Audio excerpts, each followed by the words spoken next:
नमस्कार।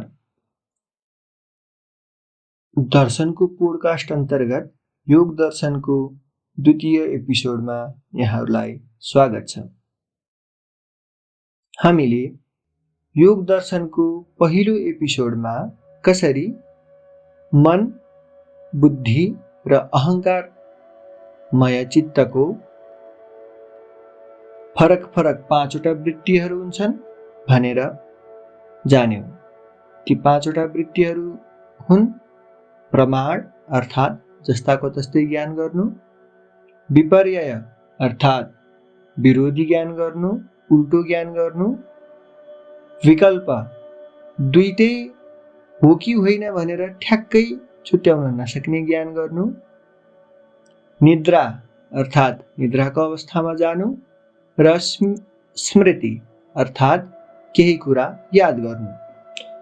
सामान्य अवस्थामा हामीले जति पनि चित्तको माध्यमबाट कार्यहरू गर्छौं ती सबै प्रमाण, विपर्यय, विकल्प, निद्रा र स्मृति नै हुन्छन्। सामान्य सांसारिक दशामा रहेको जीवको अर्थात् पुरुषको जुन चित्त छ त्यो चित्त 5वटा अवस्थामा हुन्छ भनेर पनि हामीले सामान्यतः ज्ञान गर्यौं। ती 5वटा फरक फरक अवस्थाहरू हुन् क्षिप्त अर्थात् रजोगुण धेरै भएको क्रिया गर्ने, मूढ अर्थात् तमोगुण धेरै भएको अर्थात् ज्ञानतिर त्यो पुरुषको प्रवृत्ति नभएको ढाकिएको अन्धकारमय चित्त भएको, त्यसपछि अलिअलि ज्ञान गर्न प्रवृत्त भएको विक्षिप्त, त्यो ज्ञान गर्न प्रवृत्ति हुँदाखेरि केवल ज्ञानमा मात्रै आफ्नो चित्तलाई एकाग्र गरेको अवस्था एकाग्र अवस्था र यी प्रमाण, विपर्यय, विकल्प आदि कुनै पनि वृत्ति नभएको अर्थात् निरोध भएको अवस्था गरेर 5वटा फरक फरक अवस्था हुन्छन् चित्तको भनेर हामीले जान्यौं। योग दर्शनको मुख्य लक्ष्य भनेको त्यो निरोध अवस्था प्राप्त गर्नु हो भनेर पनि हामीले सामान्य ज्ञान गर्यौं। यसको लागि योग सूत्र छ योगश्चित्तवृत्ति निरोध अर्थात् चित्तलाई कसरी निरोध अवस्थामा पुर्याउन सकिन्छ भनेर विचार गर्नु नै योग दर्शनको मुख्य ध्येय रहेको छ। योग दर्शनले चित्तवृत्ति निरोधलाई समाधि भनेर पनि मान्छ अर्थात् चित्तको कुनै पनि वृत्ति नहुनु, त्यो अवस्थामा पुग्नु, चित्त निरोध हुनुलाई समाधि भनेर भनिएको छ र त्यो समाधिमा पुग्नको लागि योग दर्शनले उपायहरूको अवलम्बन गर्नुपर्छ भनेर भनेको छ।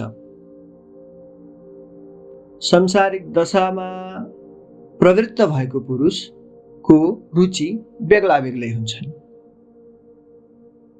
एउटै रुचिको अवस्थाबाट अथवा एउटै उपायबाट सबै पुरुषलाई ज्ञान गर्ने तरिका बताउनु, त्यो साधन बताउनु भनेको सुकर नहुन सक्छ, किनभने आफ्नो रुचि अनुसार आफ्नो प्रवृत्ति अनुसार सांसारिक दशामा जो मानिसहरू छन्, जो पुरुषहरू छन्, ती पुरुषहरूले आफ्नो चित्तलाई स्थिर बनाउनको लागि, आफ्नो चित्तलाई एकाग्र हुँदै निरुद्ध अवस्थामा पुर्याउनको लागि योग दर्शनमा फरक फरक उपायहरू बताइएका छन्। ती फरक फरक उपायहरू हुन् मन्त्रयोग, हठयोग, लययोग र राजयोग। हामीले आजको एपिसोडमा मन्त्रयोग के हो, मन्त्रयोगको माध्यमबाट कसरी चित्त निरोध हुन सक्छ र ऊ समाधिमा पुग्न सक्छ भनेर हामी विचार गर्नेछौँ। मन्त्र मननात् त्रायते यस्मात् तस्मान् मन्त्र प्रकीर्तितः जपात् सिद्धिर्न संशयः।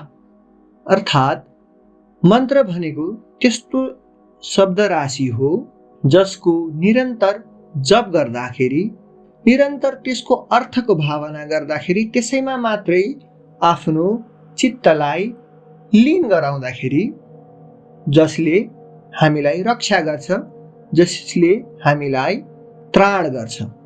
मननात् त्रायते अर्थात् त्यो मन्त्र हो। मन्त्र भनेको कुनै योग्य गुरुका, आचारवान गुरुका गएर लिनुपर्ने शास्त्रीय विधानहरू रहेका छन्। त्यसको लागि भनिएको छ स गुरुमेवाधिगच्छेत् समित पाणी श्रोत्रियम ब्रह्मनिष्ठम। जो गुरुले ज्ञान गरेको छ, जो गुरुले पुरुषको योग्यता अनुसार, उसको वर्ण अनुसार, उसको आश्रम अनुसार, उसको लिङ्ग अनुसार जुन मन्त्र उसलाई हितकर हुन्छ, जुन मन्त्र उसलाई श्रेयस्कर हुन्छ, योग्य गुरुले पुरुषलाई उपदेश गर्छन् र त्यसै मन्त्रको बारम्बार जप, त्यसै मन्त्रको अर्थको बारम्बार ध्यान गर्दै आफ्नो चित्तलाई निरोध गर्नु नै मन्त्रयोगले आफ्नो उपाय मानेको छ। मन्त्रको माध्यमबाट जो पुरुष समाधिको अवस्थामा पुग्छ, त्यसै समाधिबाट त्यो पुरुष मुक्त हुन्छ र त्यस समाधिलाई महाभाव समाधि भनेर मानिएको छ।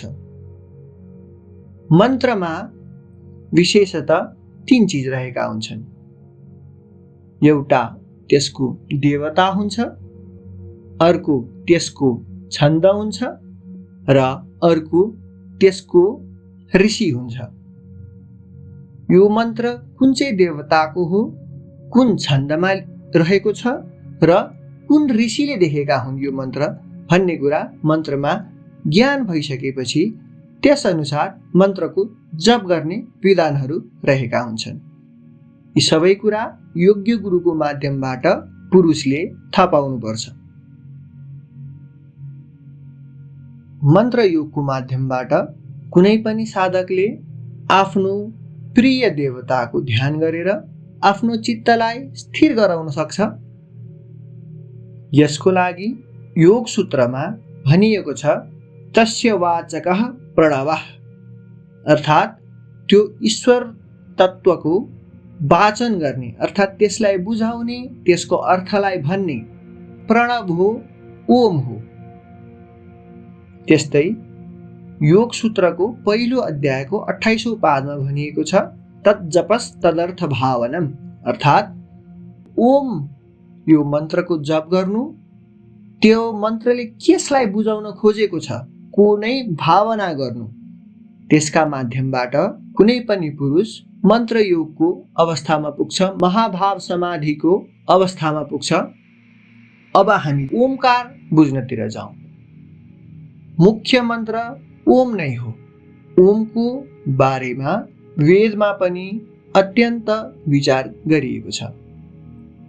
माण्डुक्योपनिषदमा भनिएको छ ओमित्येतदक्षरमिदं सर्वं तस्योपव्याख्यानं भूतं भवत् भविष्यदिति सर्वं ओंकार एव यच्चान्यात् त्रिकालातीतं तदप्योंकार एव।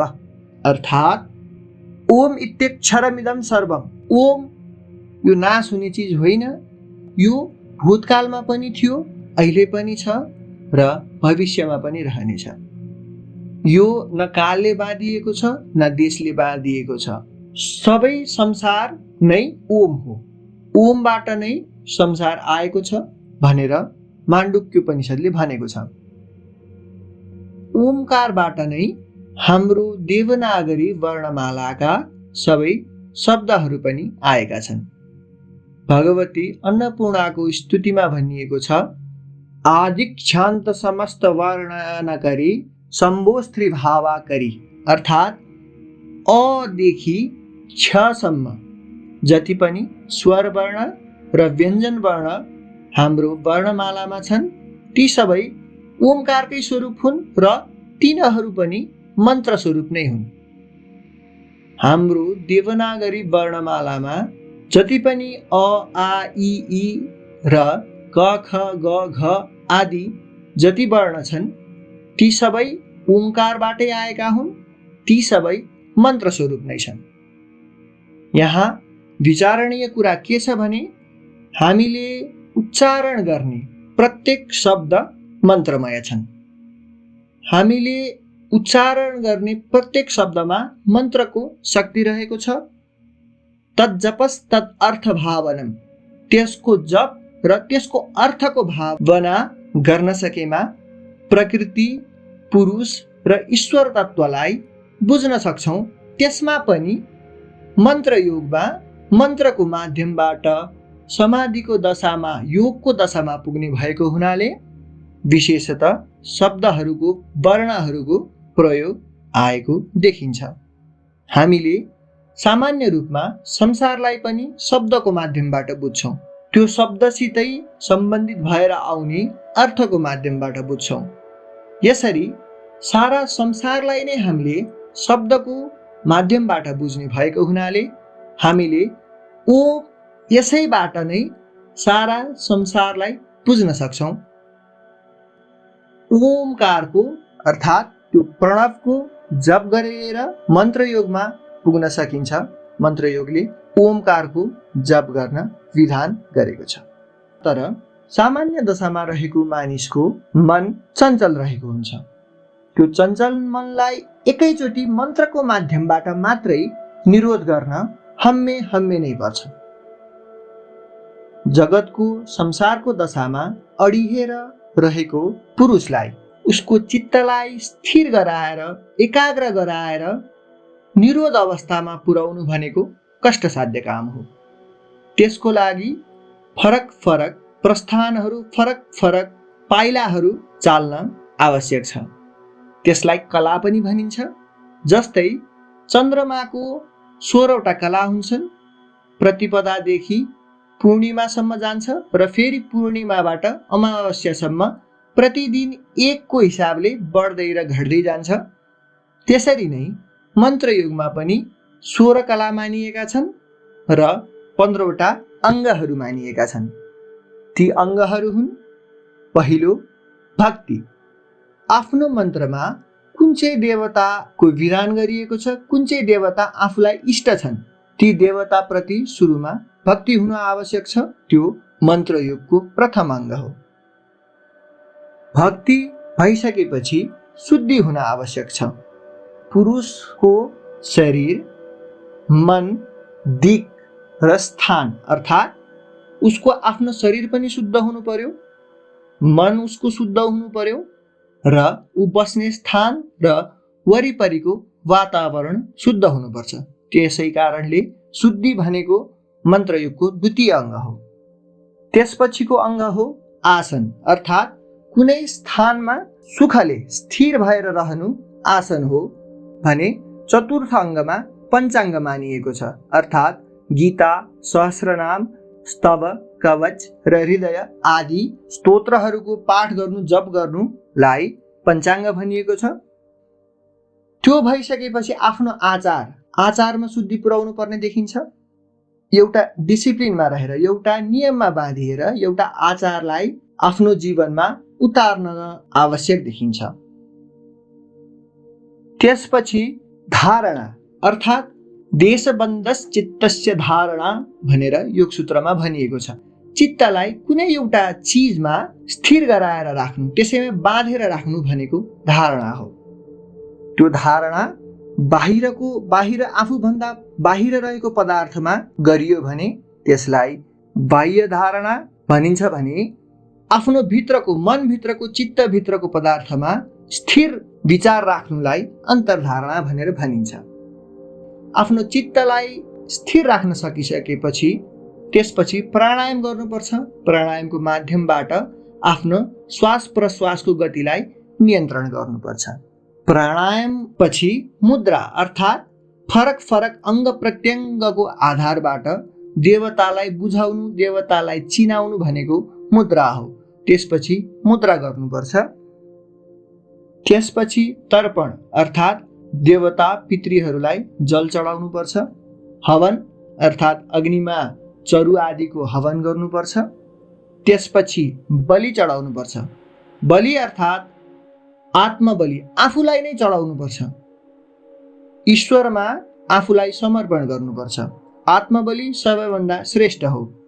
त्यसपछिको बलि आफ्नो मनमा रहेका काम, क्रोध, लोभ, मोह, मद, मात्सर्य आदि आफ्नो शरीरमा रहेका जुन शत्रुहरू हुन्छन् तिनीहरूलाई चढाउनुपर्छ, तिनीहरूलाई बलि दिनुपर्छ।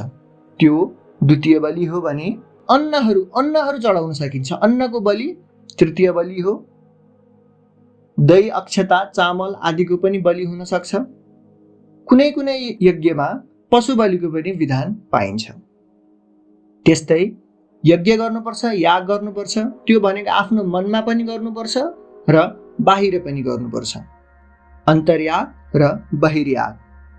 त्यति गरिसकेपछि अब मन्त्रको अर्थमा भावना गर्नुपर्छ। मन्त्रको निरन्तर जप गर्नुपर्छ। त्यसरी मन्त्रको जप निरन्तर गर्दै गइसकेपछि मनमा स्थिरता आउँछ, चित्तमा स्थिरता आउँछ। त्यो अवस्था भनेको ध्यान हो। त्यो ध्यान आफूलाई प्रिय भएको देवताको नाम र रूपलाई ध्यान गर्दै, त्यसको चरित्रहरूको ध्यान गर्दै गर्नुपर्छ। त्यसरी ध्यान लगाउन सकिसकेपछि बल्ल 15औं अङ्गको रूपमा समाधि आउँछ, अर्थात् महाभाव समाधि। महाभाव समाधिमा पुगिसकेपछि कुनै पनि साधकलाई, कुनै पनि पुरुषलाई आफू र आफूले उपासना गरेको देवतामा उसले फरक देख्दैन। उसले आफूमा र गणेशमा फरक देख्दैन। उसले आफूमा र देवीमा फरक देख्दैन। आफूमा र विष्णुमा फरक देख्दैन। आफूमा र सूर्यमा फरक देख्दैन। आफूमा र शिवमा फरक देख्दैन। उसले भेदलाई त्यो शिव र म फरक हुँ, विष्णु र म फरक हो, गणेश र म फरक हो भन्ने भेद उसलाई रहँदैन। ऊ त्यो भावमा पुग्छ जुन भावमा उसको प्रिय देवता, उसको इष्ट देवता र ऊ फरक होइन। यो अवस्थामा पुग्नु भनेको महाभाव समाधि हो र यसको लागि यसरी भक्ति, शुद्धि, आसन, पञ्चाङ्ग, आचार, धारणा, प्राणायाम, मुद्रा, तर्पण, हवन, बलि, याग, जप, ध्यान र समाधि गरेर 15वटा अङ्गहरू मानिएका छन् र यी सबै अङ्गहरू पुगेपछि उपास्य देवता र उपासक पुरुषको बीचमा भेदको भाव रहँदैन। त्यस अवस्थालाई महाभाव समाधि भनेर मानिएको छ। महाभाव समाधि प्राप्त गर्नु नै मन्त्रयोगको लक्ष्य रहेको छ। यसरी महाभाव समाधिको माध्यमबाट सामान्य संसारिक दशामा रहेको पुरुष पनि मन्त्रको माध्यमबाट मुक्त हुन सक्छ, महाभाव समाधिमा पुग्न सक्छ। धन्यवाद।